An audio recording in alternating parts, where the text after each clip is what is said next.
नमस्कार दोस्तों। Ocean network में आपका स्वागत है। मैं हूं ओमकार चौधरी। लालू यादव की उम्र इस समय 73 साल है। चारा घोटाले के 5 मामलों में लालू को सजा हो चुकी है। देवघर सरकारी कोषागार घोटाला, इसके अलावा चाईबासा कोषागार से जो अवैध तरीके से 37 करोड़ रुपए निकाले गए थे, उसमें सजा हो चुकी है। ये जो देवधर सरकारी कोषागार घोटाला है, ये 84.53 लाख रुपए की अवैध निकासी का है। तीसरे मामले में 5 साल की सजा हुई। ये 33 करोड़ की निकासी का मामला था चाईबासा कोषागार से। चौथे मामले में 7 साल की सजा। ये 3 करोड़ से ज्यादा की रकम निकाली गई थी। इसमें 60 लाख का जुर्माना भी लगाया था कोर्ट ने। और डोरंडा कोषागार मामले में भी 5 साल की सजा इनको हुई। कुल मिलाकर के 139 करोड़ रुपए यहां से भी निकाले गए थे जब ये मुख्यमंत्री थे।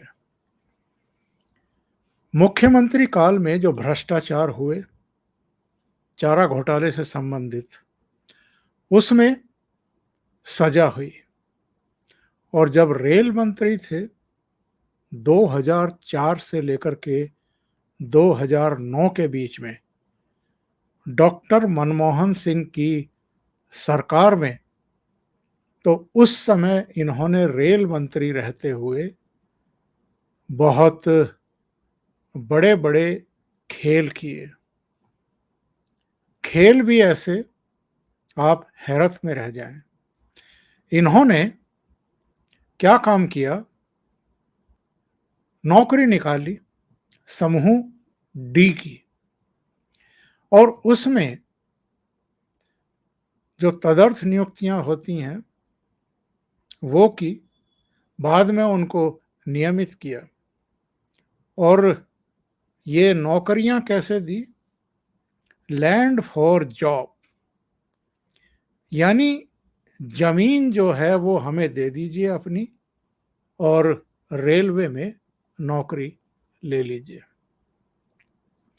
आपने कभी सुना है कोई केंद्रीय सरकार में कैबिनेट स्तर का मंत्री रहते हुए इतना बड़ा फ्रॉड कर सकता है, इतना बड़ा कारनामा कर सकता है? लेकिन लालू यादव ने किया। और सीबीआई के पास ऐसे प्रमाण हैं अब, जिनसे ये विदित होता है कि इन्होंने पटना में भर्तियां की। पटना में भर्तियां करके मुंबई, कोलकाता, जबलपुर, जगह जगह पर उन नौजवानों को भेज दिया नियुक्त करके। उस समय एक तिवारी हुआ करते थे और एक और सज्जन थे। दो लोगों ने जाकर के प्रधानमंत्री मनमोहन सिंह से इनकी शिकायत की थी कि ये इस तरीके से भर्तियां कर रहे हैं, लोगों से जमीनें लिखवा रहे हैं। लेकिन मनमोहन सिंह को तो अपनी सरकार चलानी थी, तो वो लालू यादव के खिलाफ जांच करवाते या उनके केक कटवाते जाकर के सोनिया गांधी के साथ और बाकी लोगों के साथ। परिवार के साथ ऐसा नाता लालू और मनमोहन सिंह का कि कोई उन पर आंख उठा करके उस समय देख नहीं सकता था। और एक बार शिकायत हुई तो फिर सीबीआई ने जांच पड़ताल शुरू की।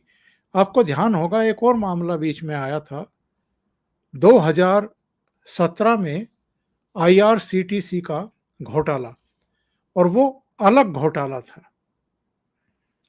ये आईआरसीटीसी का जो मामला है रेलवे भर्ती घोटाले से अलग है, जिसमें सीबीआई ने आज 17 ठिकानों पर छापे मारे हैं लालू यादव के।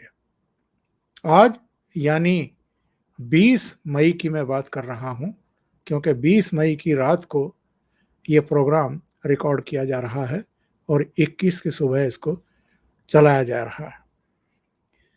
ये जो आईआरसीटीसी घोटाला था, इसका आरोप भी 2004 में लालू के रेल मंत्री रहते हुए ही लगे थे।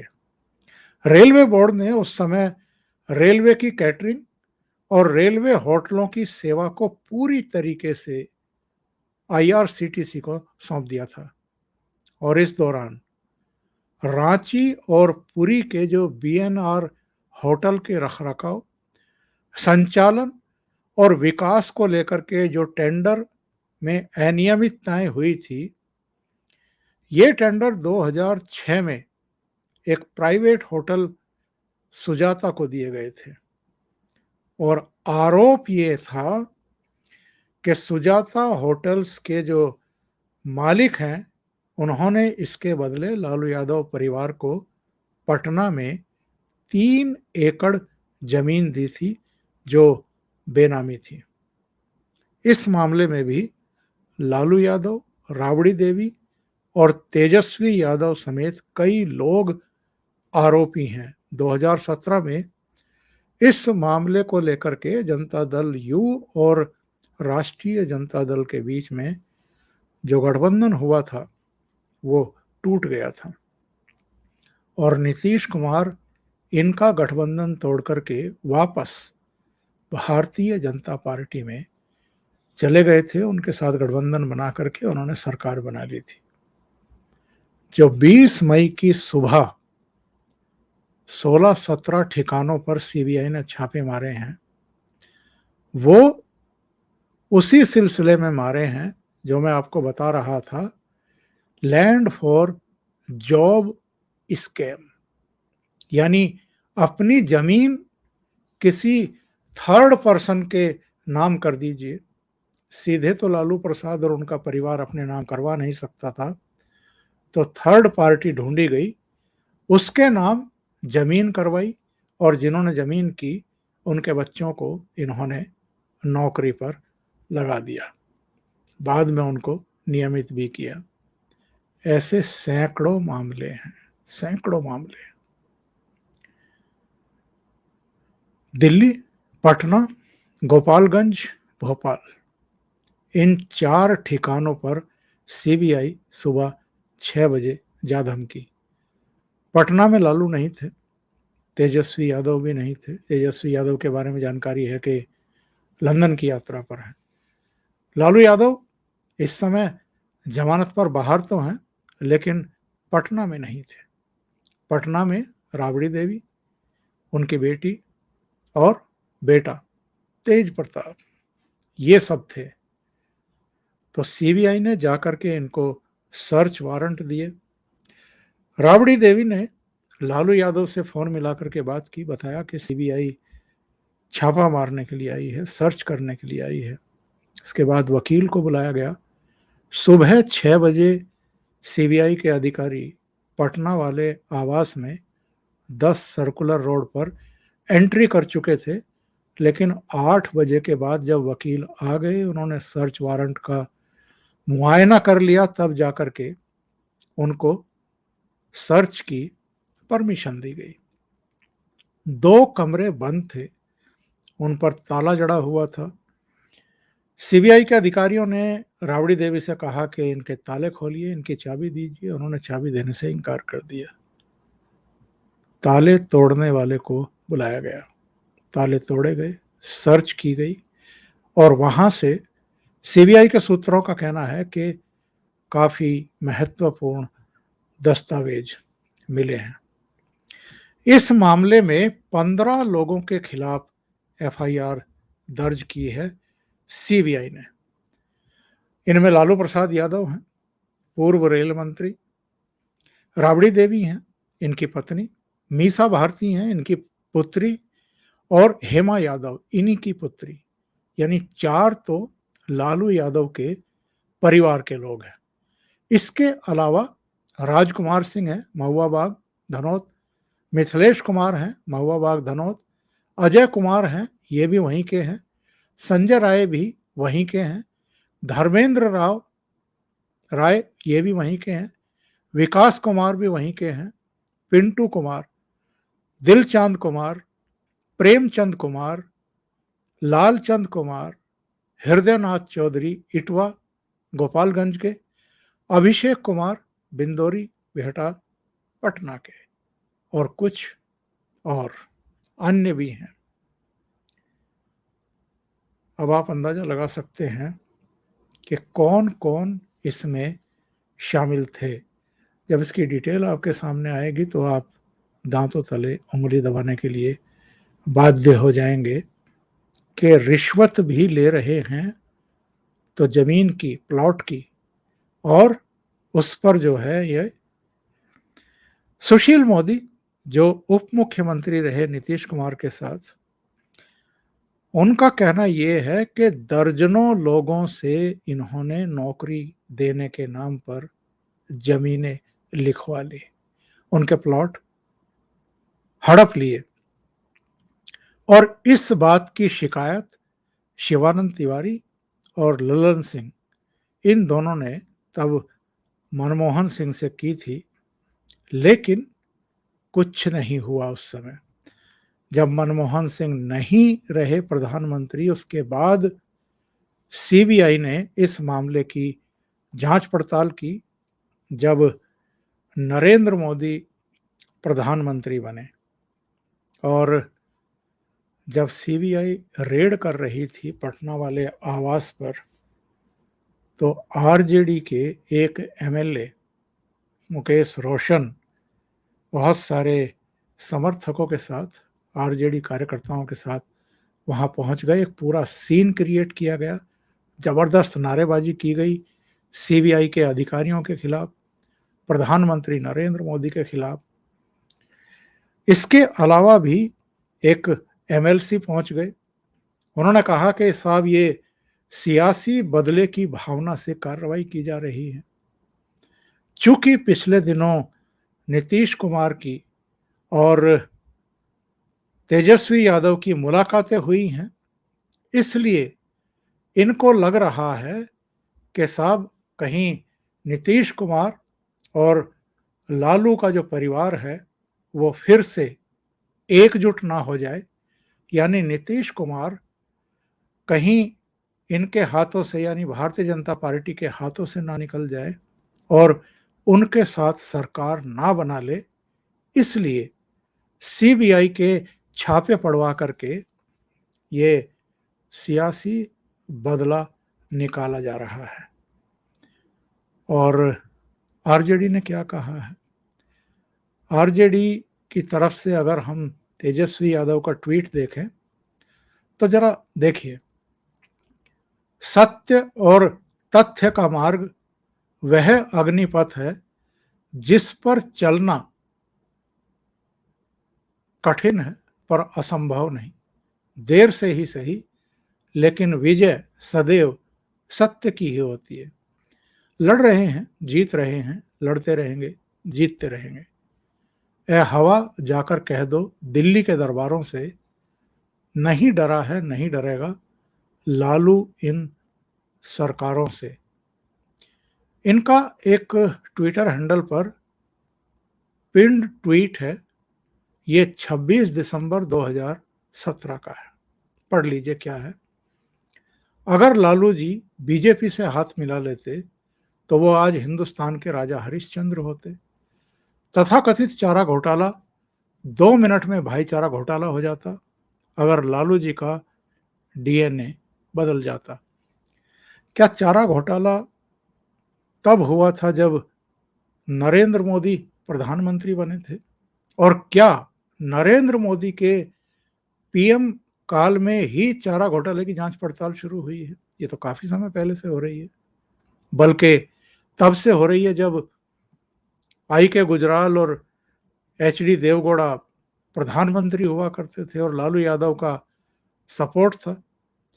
तो ये सिर्फ पॉलिटिकल पोस्चरिंग जो है वो की जा रही है। राष्ट्रीय जनता दल की तरफ से क्या कहा गया? बीजेपी सोचती है कि ये दिखावटी रेड करवा करके वो लालू प्रसाद जी को बदनाम कर देगी, उनके लिए गरीबों में सम्मान कम कर देगी। अरे ना समझो, लालू दलितों पिछड़ों के पुरोधा हैं, उनके उद्धारक, संरक्षक, शुभचिंतक, अभिभावक हैं, हर वंचित के परिवार का हिस्सा है। सो तुम्हारे ये ड्रामे बेकार हैं।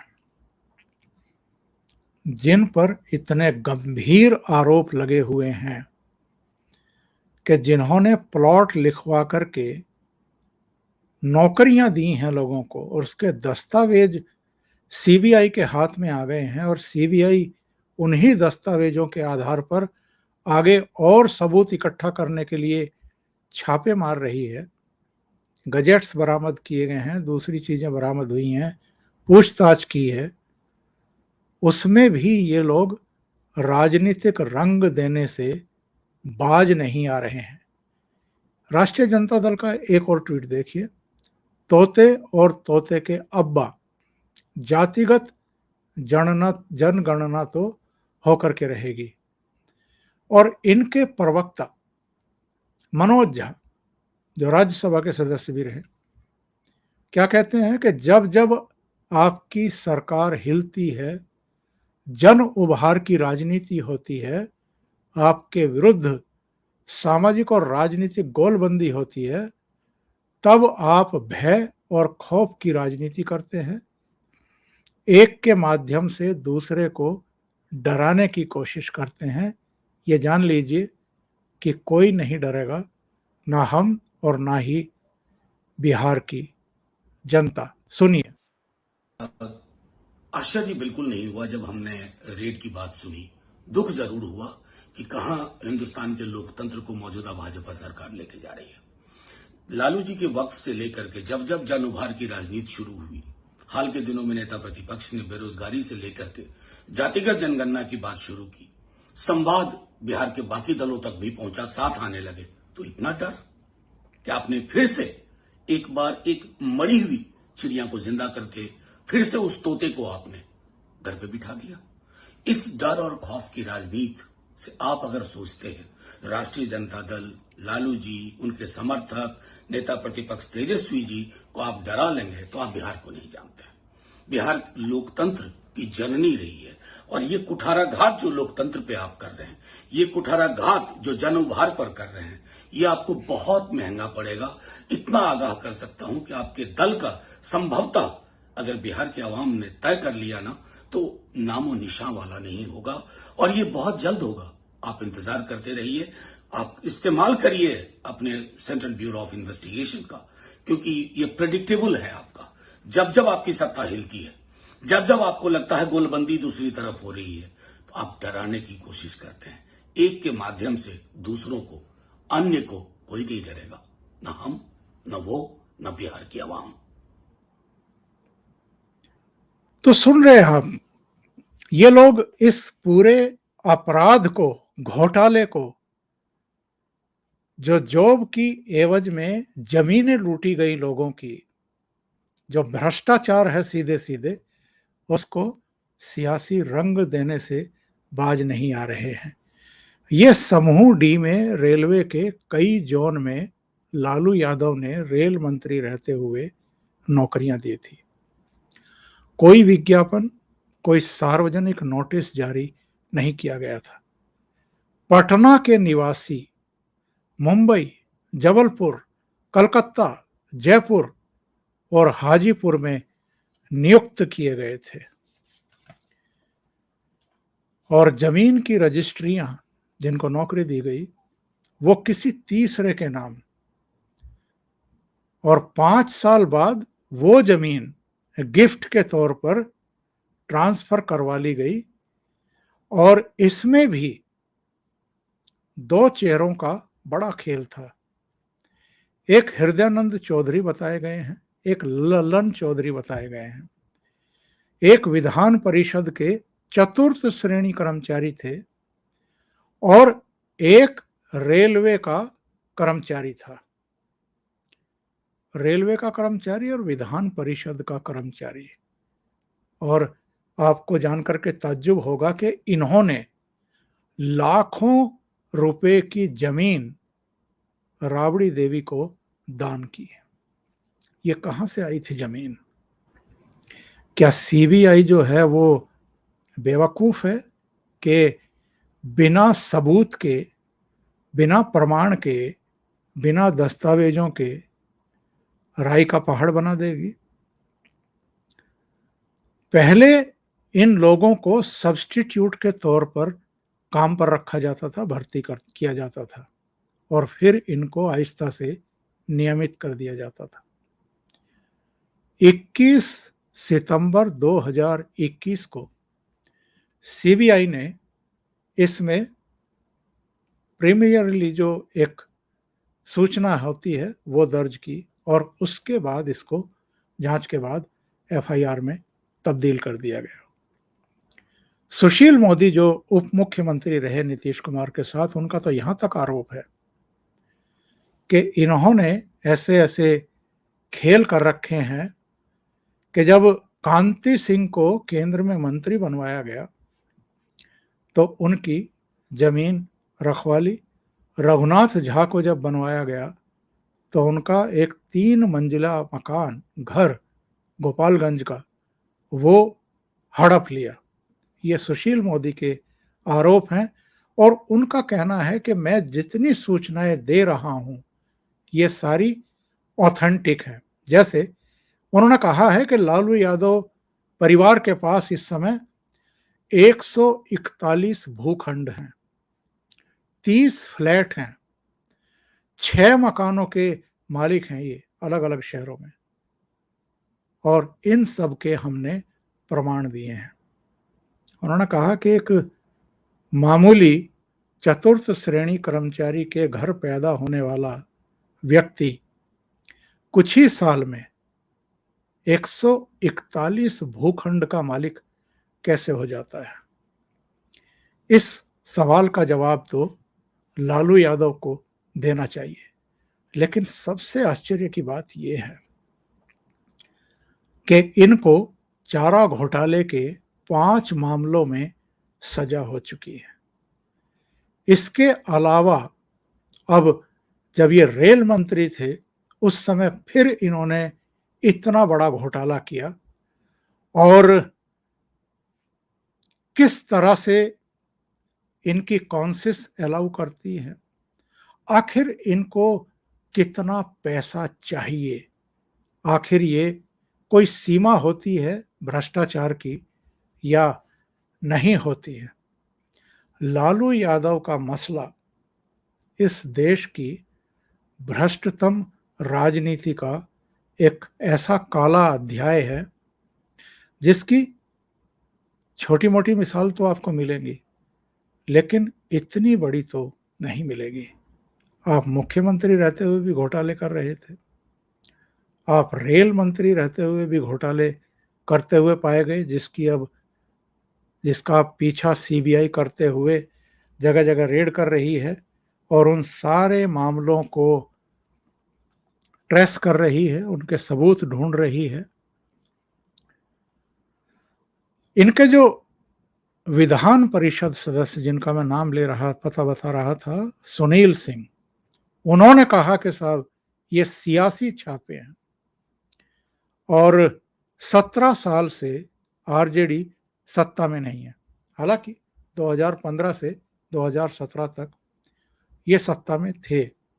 हाँ, मुख्यमंत्री नीतीश कुमार थे लेकिन लालू के बेटे डिप्टी चीफ मिनिस्टर थे, दूसरे बेटे कैबिनेट मंत्री थे, तो सत्ता में कैसे नहीं थे? कह रहे हैं कि फिर भी आरजेडी यानी लालू की पार्टी जो है वो बिहार में सबसे बड़ी पार्टी बनी हुई है और तेजस्वी यादव की लोकप्रियता बढ़ती जा रही है। और हाल में जो नीतीश कुमार इनके घर पर यानी लालू यादव के घर पर जो इफ्तार पार्टी हुई थी, उसमें शामिल हुए थे और बाद में नीतीश कुमार के यहाँ जो इफ्तार पार्टी हुई थी, उसमें तेजस्वी यादव गए थे और दोनों के बीच जो निकटता बढ़ रही है, जो मनोज झा भी कहने की कोशिश कर रहे हैं कि उससे भारतीय जनता पार्टी नेतृत्व विचलित है, घबराया हुआ है कि कहीं ये दोनों फिर ना मिल जाएं और बिहार की सत्ता से भारतीय जनता पार्टी बाहर ना हो जाए। लेकिन इसके अलावा इनके पास और बहाना क्या है इस समय फेस सेविंग के लिए और लालू की बदनामी को थोड़ा कमतर आंकने या करने की कोशिश के अलावा इनके पास अब और कोई चारा है भी नहीं। अभी के लिए इतना ही। बहुत बहुत धन्यवाद। अगर आपको ये चैनल और इसके कंटेंट पसंद आ रहे हैं तो लाइक करें, कमेंट करें, वीडियो को शेयर भी करें। अभी तक अगर आपने ये चैनल सब्सक्राइब नहीं किया है तो सब्सक्राइब कर लें और साथ में लगे बेल आइकॉन को दबा दें ताकि आगे आने वाले वीडियो और उनके नोटिफिकेशन आप तक पहुंचते रहें। बहुत बहुत धन्यवाद। नमस्कार।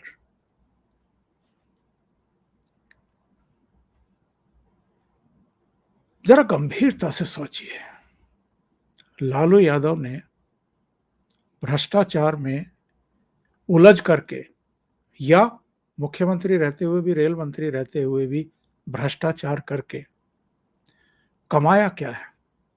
आज नौबत ये है, वो खुद चारा घोटाले के 5 मामलों में जेल काट चुके हैं या जेल की सजा है, इस समय अंतरिम जमानत पर है। उनकी पत्नी राबड़ी देवी एफआईआर, उनकी बेटी मीसा और हेमा उन पर एफआईआर, तेजस्वी यादव पर एफआईआर, यानी पूरे परिवार को भी लालू यादव ने भ्रष्टाचार करके गहरी मुसीबत में फंसा दिया है।